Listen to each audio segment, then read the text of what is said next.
Hello bachcho, let's read the question. The question says choose the odd one out. A. The movement of water across a semi-permeable membrane is affected by the amount of substances dissolved in it. B. Membranes are made up of organic molecules like proteins and lipids. C. Molecules soluble in the organic solvents can easily pass through the membrane. D. Chitin is present in the cell membrane of plants. In statements में से हमें एक odd one out statement को choose करना है। सबसे पहले अगर हम की कॉन्सेप्ट की बात करें तो the key concept for this question would be cell membrane. तो सेल मेम्ब्रेन होती है एक flexible selectively permeable membrane.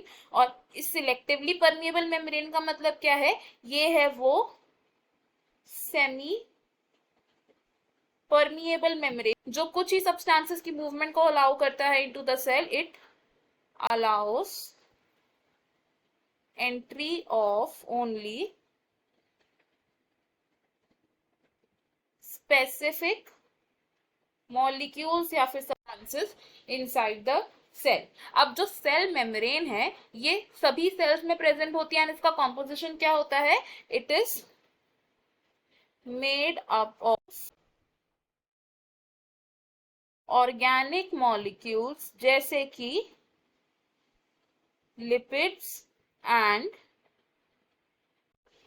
Proteins. Now कुछ ऐसे फैक्टर्स जो सब्सटेंसेस की मूवमेंट को अफेक्ट करते हैं across a cell membrane, they are the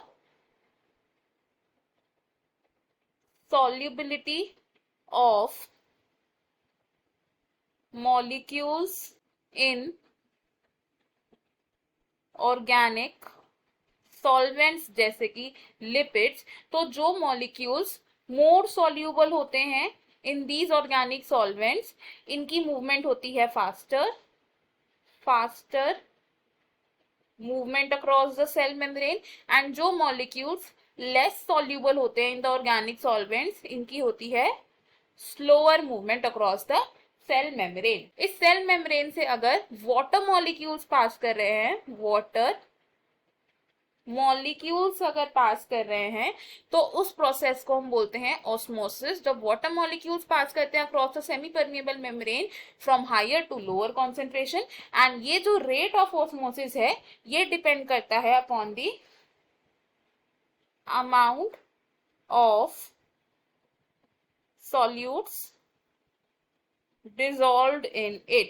जितने ज्यादा अमाउंट ऑफ सॉल्यूट्स होंगे डिजॉल्व, उसका मतलब क्या है कि जो रेट ऑफ ऑस्मोसिस है वो कम है, लेसर या फिर slower rate of osmosis. And जितने कम से कम सॉल्यूट्स डिजॉल्व है उसका इन्फ्रेंस क्या होता है कि उतना ही फास्टर रेट होगा ऑस्मोसिस का। और अगर बात करें अब एक सब्सटेंस की विच इज काइटिन, तो काइटिन किस में प्रेजेंट होता है? In the cell wall of fungi, ना कि in the cell membrane of plants. तो अगर हम अपने स्टेटमेंट्स देखें, इसमें से हमारा ऑड वन आउट स्टेटमेंट है ऑप्शन डी, बिकॉज ये इनकरेक्ट स्टेटमेंट है एंड बाकी सभी स्टेटमेंट्स हमारे करेक्ट है। तो option A, option B and option C wrong हो जाएगा। इस क्वेश्चन में हमारा फाइनल आंसर है option D. I hope you have understood it well. Best of luck. Thank you.